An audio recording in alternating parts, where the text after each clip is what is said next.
Well, Yes. hello, everyone, and welcome to another AAA Car Conversations with. My name's John Paul. I'm AAA's car doctor here at AAA Northeast. And with us is Mia Bevacqua. She is the, I don't know, your position at carparts.com is chief mechanic? Yeah, chief mechanic and technical writer. They actually have changed my title to chief automotive engineer. But basically, I create unique content. I provide advice and kind of the go-to for all things car related. So that's basically my role. And, one of the things we really wanted to talk about is electric vehicles and hybrid vehicles and servicing of those vehicles. But I wanted to know a little bit about you first. I read somewhere that you early on, I think, bought a broken Prius sort of to see how it works. Yeah, so that's kind of like how I got started. I knew that hybrids and EVs were going to be a big deal. So it's been several years now, but I got a Gen 1 Prius that didn't run, and it was only $500 and ended up being, the motors inside the transmission that required replacement. So that and the inverter. So I kind of went on, Toyota's, you can log into their, dealer training and repair information. So got up to speed through that. And then I also took training through a website called ACDC. So I took their online training and kind of paired that with Toyota's tech training and then hands-on with the Prius. And then it was good enough to at least pass the L3. So yeah, that's great. And, that's a good point. You are an ASE certified master technician in areas, I think it's 1 through 9 and L1, 2, and 3, and I think medium duty trucks. And I probably missed something along the way. Yeah, that's I have 16, and that's what I have. And I know you have you have the alternative fuels one, which I saw. I don't have that, so yeah, that's because I'm old, and that's what they came out first before they had L1. So yeah.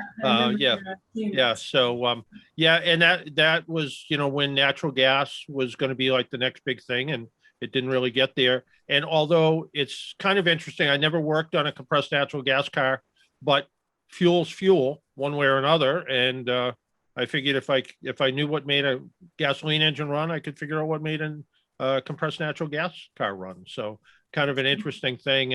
And how did you develop your love for automobiles? I was just kind of born loving cars. So my dad is actually a lawyer, and I kind of tease him about this, and he doesn't mind. So he doesn't even change his own oil. So it didn't stem from my dad. I just was basically born loving cars, and my mom tried to give me Barbies, and I threw them aside and was like, I want Hot Wheels and Transformers. So so that's it's just has always been like that. So. And do you have anything special in your garage now? Yeah, I actually have. I just sold one earlier today, which was someone had given me a free Cobalt, and I kind of just got that roadworthy and sold it. But I have right now I have 8 vehicles. So probably the most interesting is my 79 Plymouth Horizon TC3. Oh, okay. And I don't know if you're unique. Yeah, the Dodge Omni. And I got that. It had been in storage for, and I think she had said it was had been in storage for 30 years, and heated storage. Her father had given it to her in high school. He passed away, and she got it out of storage. So it's basically in new condition. It's pretty cool. I like that car. No, that sounds really interesting. So we know a little bit more about you. And you took like you said, you took some of the online training, you took the ACDC training, which is actually Craig Van Battenberg. He's kind of around the corner from me almost. Yeah, and so it kind of brings that small world in to play again, I guess. So but as you're looking at the way the world is changing, you look at General Motors, even as much as changed their logo to make it kind of look like a plug. And they're talking about, all of their cars will be electric by, maybe 2030 or 2035. And Volvo's saying the same thing. And a lot of car makers are doing that. And we're seeing a big push with climate change initiatives where there's really encouragement to go to zero emissions vehicles. Are people ready to repair these cars now? Or especially, I mean, at the dealer level, they have obviously dealer training, which helps them get along. But how about the aftermarket? The corner garage, the chain store that we have a couple of chain store tire stores around here, and some of them have excellent, absolutely, they have their own in-house training programs there. So they're really trying to stay up to speed on these things. But how do you think the aftermarket is prepared or getting prepared for what will be at some point in the next 15 or 20 years, pretty much all they're going to see? Well, I'm sure from what you do now, that a lot of shops don't want to work even on hybrids. And, we've had hybrids for over 20 years now with the Honda Insight. And, a lot of shops just still don't want to deal with those vehicles. And I think the reason for that is there's a couple reasons for that. One, there's a nation shortage of technicians in general. Yeah. As so a lot of that has to do with the fact that technicians don't get paid very well. The national average salary is $50,000, and technicians, the average salary is $40,000. That's according to the online websites. So I don't think that at the technician level, these guys and women, they don't have the I think in a lot of instances, like the motivation to do it. You're just not getting paid enough. They don't want to delve into something new when they're not really already getting paid what they're worth, in my opinion. I mean, they've got to supply their own tools. They've got to have tons of technical expertise. So I think there's not a desire to learn those vehicles at this time of motivation. And then secondly, I do think that there is training, but it still is kind of lacking. I still think a lot of times at the trade school and the tech college level, we're focusing on rebuilding wheel cylinders still, and there isn't enough focus on the the hybrids and electrics and these outdated concepts. That I think it really should be a lot more focus on that. But I think until they start kind of paying technicians what they're worth, and kind of also getting rid of some of that stigma that comes along with being a technician. The general public might not perceive a technician as being someone that's really sharp, and they are. I mean, they have to be, especially to work on electric vehicles. So just a lot of things need to change in the auto industry before I think we're ready to kind of welcome the EV onslaught, so to speak. Yeah. We've got a long ways to go. Yeah, no, it is funny. I've been around a long time, and I remember even way back when disc brakes got popular, and some of the kind of older mechanics that worked in the shop were like, I don't work on disc brakes. And I'm like, well, why not? They're easier, and it was one of those things, and electronic ignition systems seemed complicated because they didn't have points in them, but realistically they were simpler. So, sometimes I know one of the vocational schools I'm involved with, they got an electric car as a donation. Yeah. And the one of the instructors is a former Audi technician, and he's like, I'm just trying to tell these kids that are in my school, and they're 16, 17-year-old, he's like, I'm just trying to teach them that it's not that complicated when you get right down to it. And there are some things that are going to be absolutely the same. And there's some things you need to be a little bit more concerned about, obviously, when you're dealing with high voltages. But he said, you don't have to open the hood and go, oh, there's no engine in this and run away scared. You just have to understand what makes it work. And I think you're right, where you said that there's kind of a lack of understanding and training that takes place with this, which limits how much people want to be involved. And when it comes to pay, I was talking to somebody who was a pretty successful automotive technician who gave it up and started putting kind of office cubicles together.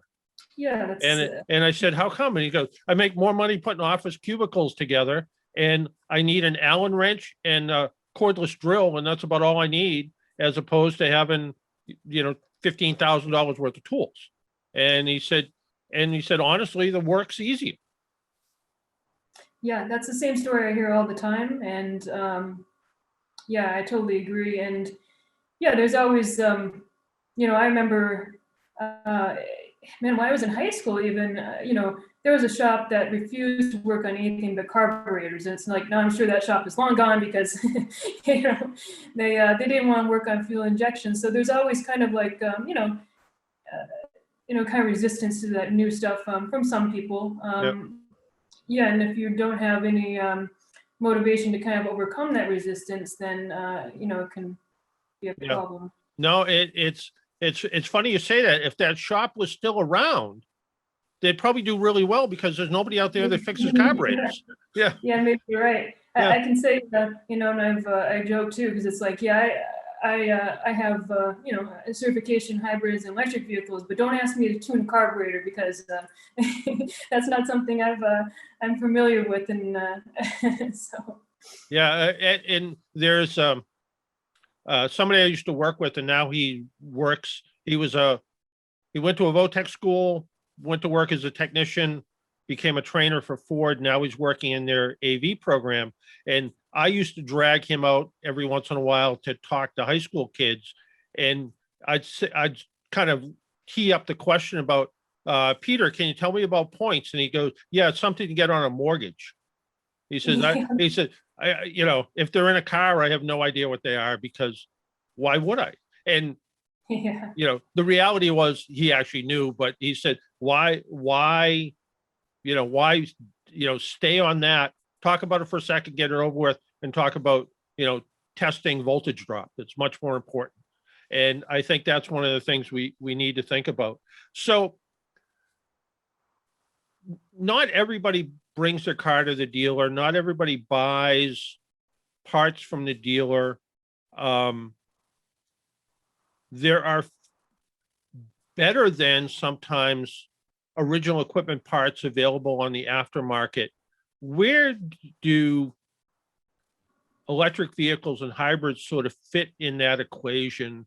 Are there parts available? Do I have to, like your example, you had a Gen 1 Prius. Do I have to go back to Toyota for those parts, or can I go to carparts.com and get what I need? Yeah, and for the components that are not EV specific, the items that you would have on a traditional vehicle that would be the same on a hybrid or EV, talking about, brake pads, wiper blades, things like that. Carparts.com does have those items in store.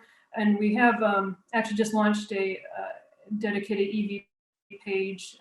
So those components are already readily available for, most EVs. And I do think that as EVs become more commonplace, we're going to see more and more aftermarket components becoming available, more remanufactured high voltage batteries and things like that trickle down to the automotive aftermarket. Like I said, especially as more and more of these vehicles start to hit the road as everyone's forecasting. Yeah, no, I kind of made a prediction once this year, I guess, that I think that in maybe 20 years, internal combustion engines might be as rare as seeing a car with a clutch pedal today. Whether that really plays out or not, maybe. But I thought it was interesting. I was kind of tinkering around on your website, and there's always a story about you can't buy parts for a Tesla, but you can buy, say, brake pads for a Tesla. Yes, that's Um, one of the examples I actually had ready was the Tesla. We have brake pads for a Tesla and wipers for a Tesla. I looked at that, so yeah, yeah. and even it looks like all the studies have shown so far that electric cars, and we'll talk about hybrids in a minute, but electric cars need about half the maintenance of a gasoline car. Right. But they're still going to eventually wear out. They're still going to need maintenance, and they still need, and it was, I guess, not a surprise to me, but a surprise to me, you still need to do cooling system service. And it's like, well, it doesn't have an internal combustion engine. What does it have a cooling system? Well, it has a cooling system for the battery and in some cases the heat, depending on what kind of car it is. So I think that that in itself, there is going to be regular recommended maintenance. And depending on where you got your electric car, there's this trusted repair shop maybe around the corner that you've been going to for a while, and you're like, well, I don't really want to go 3 towns away to bring my electric car for service. Can I go to that independent shop? And it sounds like for a lot of things, we can, right? Yeah, I think there's already independent shops that specialize, of course, in hybrids and EVs, and there's no reason you would have to go to the dealer if you can find one of those shops. As we discussed, not all shops are already, no, not all independent shops are already ready to work on hybrids and EVs, but those that are, definitely, there's no reason customers couldn't bring their vehicles there. Yeah, I mean, when it comes to things that just wear out, steering, suspension, Yeah.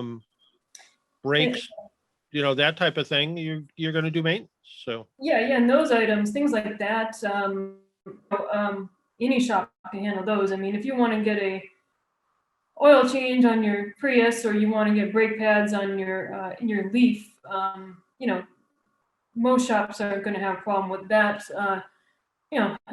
Just the only area that not everyone wants to dabble in is the high voltage stuff. But yeah, I mean, if you need to have the tires rotated on your Leaf, any shop should be able to do that. yeah, I would think so. And you bring up a Leaf as a good point. A Leaf, especially the first generation Leafs, which have that kind of 80-90 mile range, can be a really good second or third car for somebody, and you can buy them for $6,000 or $7,000. So they're a pretty affordable, environmentally friendly electric car.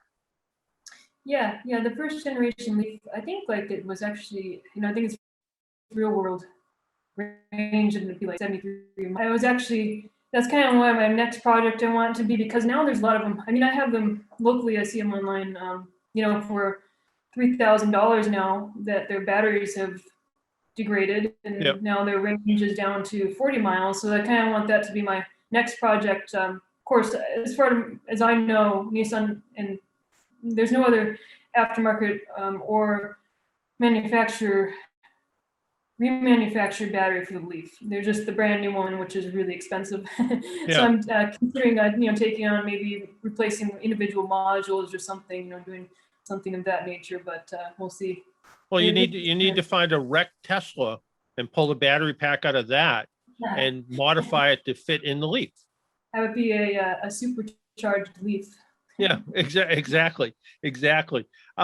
If people are thinking about buying either new or used electric cars, is there anything they need to know when it comes to, everything's, when it's new, it's all nice and shiny and smells nice, and you decide that that's a great car for you. But do you try to counsel consumers when it comes to buying an electric car, whether it's a good, reliable choice, or just let them know that, even though everybody says that it's a pretty trouble-free car, it's still a car that needs maintenance? Yeah, I mean, I think if people are looking to buy a hybrid EV, especially if they're looking to buy a used one, I mean, just like any used vehicle, you'd want to take it to a shop that knows those vehicles. A lot of times you can even look at the battery health with the scan tool. If you take it to a shop that knows what they're doing, they can give it a pre-purchase inspection, just like they could a traditional internal combustion powered vehicle. You just have to find someone that knows those vehicles. And buying them new, now they're getting to be before they were kind of a novelty item because their range wasn't long enough. You could have it for a second car, or if you just want it in town. But now the new ones, the range is the extended range Leaf is 150 miles versus its original, range of the first gen was 70 miles. You've got Hyundai and Kia have vehicles that are 200-mile range, and of course Tesla's 300 miles. I mean, those vehicles are could be real options for people for a main vehicle. So and hybrids and EVs aren't maintenance free, but neither are traditional internal combustion powered vehicles. I mean, they're always, traditional vehicles are always, after a while, they're always leaking fluids and that kind of stuff, which you don't have as much of that with a pure EV. So yeah, I think they're going to become a more realistic option for people in the future and now. Now you mentioned hybrids, and a hybrid is a partial internal combustion engine, partial electric vehicle. Plug-in hybrids, bigger battery pack, so you can plug it in, charge it up, and it can run on electricity for, depending on the car, from as little as 12 miles to maybe as much as 40 or 50 miles, depending on the battery pack that's in the car. But for the person that's only driving, maybe and especially with COVID, maybe even driving a little bit less, but they're commuting 15 or 20 miles each way back and forth to work, and they have a hybrid, not even a plug-in hybrid, but a regular hybrid, and the gasoline engine isn't running as much, they have to not forget about maintenance, though, because that gasoline engine still has oil and coolant in it and things that still are going to deteriorate over time, right? Yeah, especially for a hybrid, you still have the the oil change that need regular oil changes, spark plug replacements, and none of those things can be forgotten about. They're just as important on a hybrid as they would be on a traditional vehicle.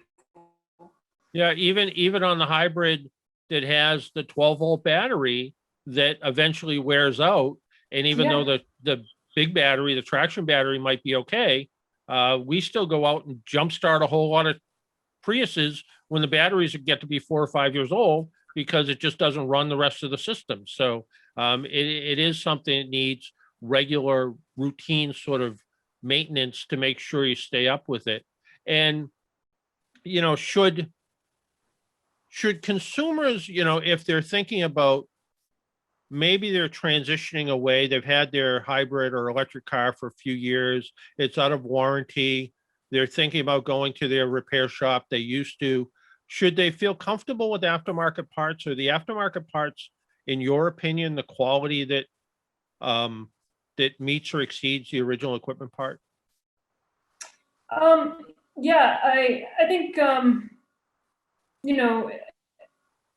I'm sure from being in the industry for a long time, there are aftermarket parts that are just as good or exceed OEM. So there are definitely those components out there, and I personally, I don't know. I don't think I can't remember when the last time I bought a part from the dealer. When was the last time I bought a part from the dealer? Especially nowadays, when I can order it online. I don't have to go out with COVID. So I think aftermarket parts are a good way to go. They're a good way to save money. Yeah, and that's a good point with independent shops and aftermarket parts. Just the overall labor rates tend to be a little bit cheaper. The overall repair costs tend to be a little bit cheaper. And what's nice about online parts versus 20 years ago, when you either went to the dealer or you went to the corner parts store and they didn't have it and they try to get it out of the warehouse, when you're buying them online, I mean, you can get them as soon as the same day in some cases, depending where you live. So sometimes quicker than the local parts store can deliver it. And if it is a part that you know that it's failing, you bring it to your local repair shop and they go, well, yeah, I don't know if the local parts store is going to have it, but you can say, well, let's try to find it online and I'll just schedule, to come in, a week from Wednesday. And by then, hopefully you have the part. And if you have it early, give me a call. If it isn't in, let me know. So it makes it pretty easy, I think. Yeah, I think that's kind of the way, you know, buying parts is going in general. I mean, yeah, we've all kind of gotten used to the Amazon Prime things where, we could order it from your home and it shows up, right away. So, yeah, I think parts in general are going that route. I think that probably we'll see, I would guess we're probably going to see a decline in the brick and mortar stores, in the near future. It also seems that, when I go to the parts stores that are,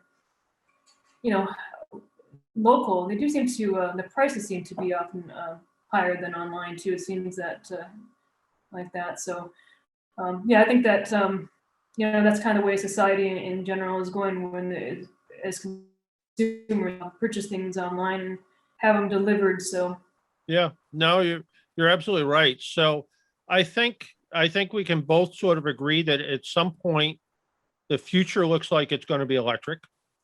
The idea of something like the new Mustang Mach-E, which is electric, probably bothers traditionalists a little bit. That people think of a Mustang as it should be a 5 liter with twin exhaust and make some noise, and yeah. the Mach-E doesn't do that.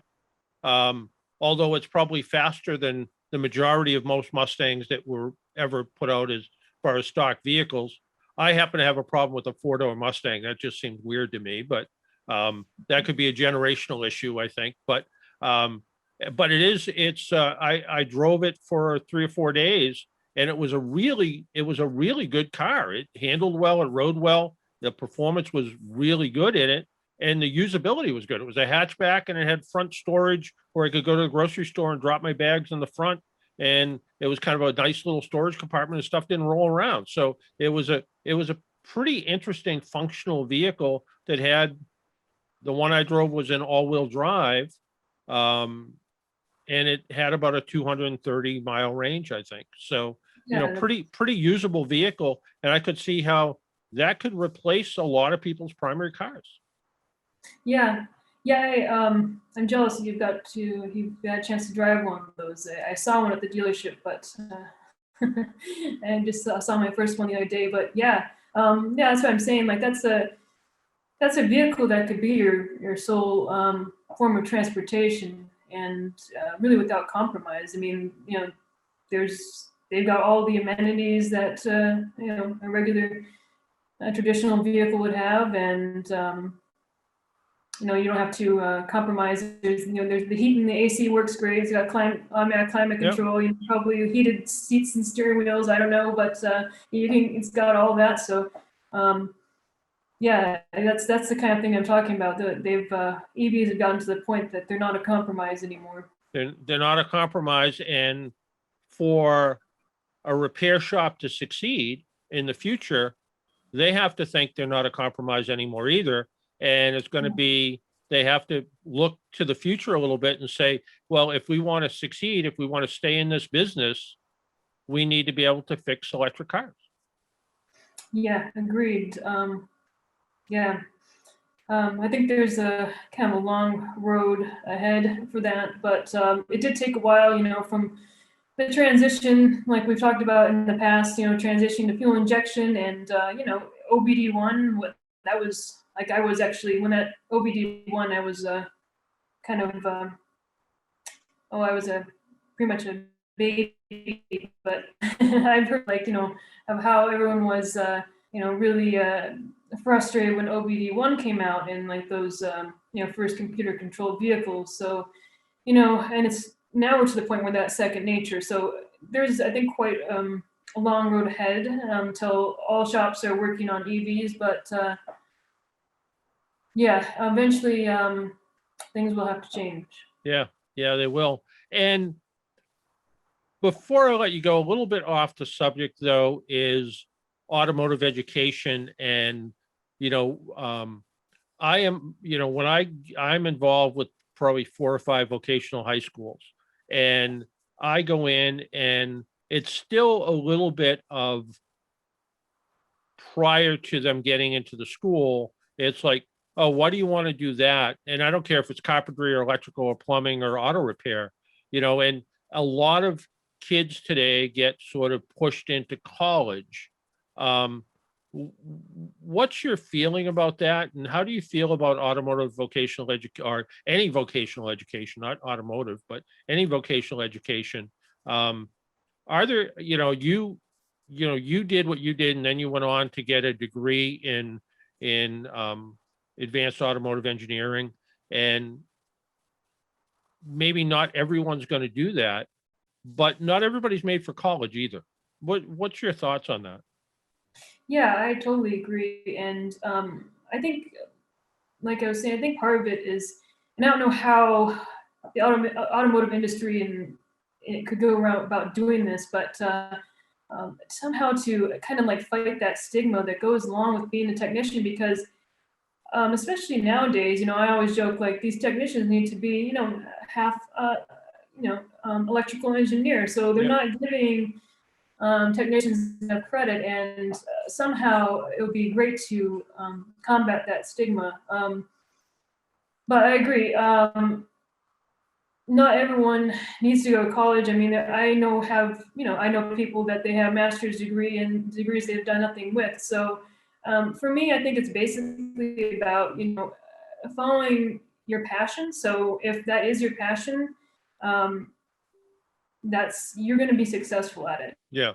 If you love it, you're going to be successful at it. That's kind of what happened with me. I started out as a technician, and I always loved cars, and it's just kind of snowballed and grown from there. But yeah, I think, and actually, the first time I was in college, I was signed up for a degree that my parents kind of chose for me, and I actually dropped out the first time to become a technician. So yeah, I'd say follow what you love, and it doesn't necessarily have to come with a 4-year degree. Yeah, no, I think you're right. And, you talk about pay, although I was in Florida a couple of weeks ago, and I was just kind of looking at job advertisements, and I always kind of look, and a lot of the car dealers down there are advertising, technician positions for 80 to $120,000 a year. And I was actually, for Florida, I was pretty impressed. I didn't think it would be anywhere near that high when, the minimum wage is, I think, only $8 or $9 an hour. So the idea that they've kind of stepped up their pay game, and not all of them were flat rate either, which I was also kind of impressed with. So maybe there is a slow Yeah, shift. That's what I was going to say. A lot of times they'll advertise, oh, you can make up to this, but then Yeah. it's on the flat rate system. So it's like, yeah, that there's potential for that, but what's the Right. reality? But if they're paying hourly, and where I'm at in Salt Lake, I don't see hourly for the most part. It's flat rate. But yeah, if they were paying hourly and it's that kind of pay, that would definitely be a shift in the Yeah. right direction. Yeah. No, I think that's what we need to see. And when I go into, again, when I go into Votech schools, and I talk to some of these kids, and I see how talented, and there's always, like everything, there's always the top, 3 or 4, and the middle that seem to just do an okay job, and then the couple on the bottom that maybe shouldn't be there. But I had an older Volkswagen that I brought to a Votech school because it was wintertime. I don't have a garage, and the rear window was broken. I bought it that way, and it's a pretty complicated mechanism. You have to take half the car apart to get to the power rear window piece, and it's a convertible. And I brought it there, and I said, "Hey, can you guys work on this?" And they're like, "We wouldn't normally, but we will for you because you're on our advisory board." And I came back a couple weeks later, and when it was done, and I said, "Oh, by the way, who worked on the car? I want to say thanks." And I brought donuts, and they said, "Oh, it's these 2 kids over here." And it was this one 16-year-old girl. And I said, "How did you like working on the car?" And she said, we don't get to do this kind of work very often. This was sort of interesting. She said the idea of, I had to take the seat out and the door panels off and the glass out of it. And I said, while I did that, I should have had you do the other side because, that's probably going to break at some point too. And, but just the idea that she was enthused about doing it just made me feel really good. And the idea that there are these 16, 17-year-old that are entering the workforce in the next couple of years that are excited about their job. And it was, somewhat refreshing when you hear that, a lot of kids today just want to spend all their time playing video games. But there are people that, there are some of these kids that really want to look at, here's a problem, how do I solve it? And the satisfaction comes with when it's done. Yeah. I taught as an adjunct at the local tech college for a while as well. And so I had this one student, and he was really into high performance diesel trucks, and he knew stuff about tuning these trucks that I wouldn't. I would have to ask him for advice. So it's when you see that kind of passion, I really enjoyed doing that because it's really cool to see passion like that. The next generation of. Yeah, it really is. If people want to learn more about you, and I think they know how to get to carparts.com because it's that easy. But if they want to learn more about you and see what you're up to and read your articles and so forth, what's the best way to do that?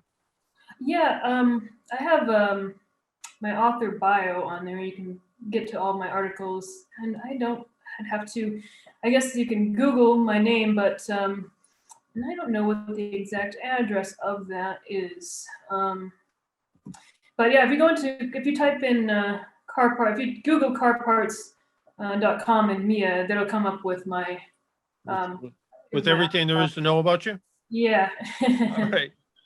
All right. Well, I want to thank you for taking some time out of your day and joining us on AAA Car Conversations with. It was a great conversation.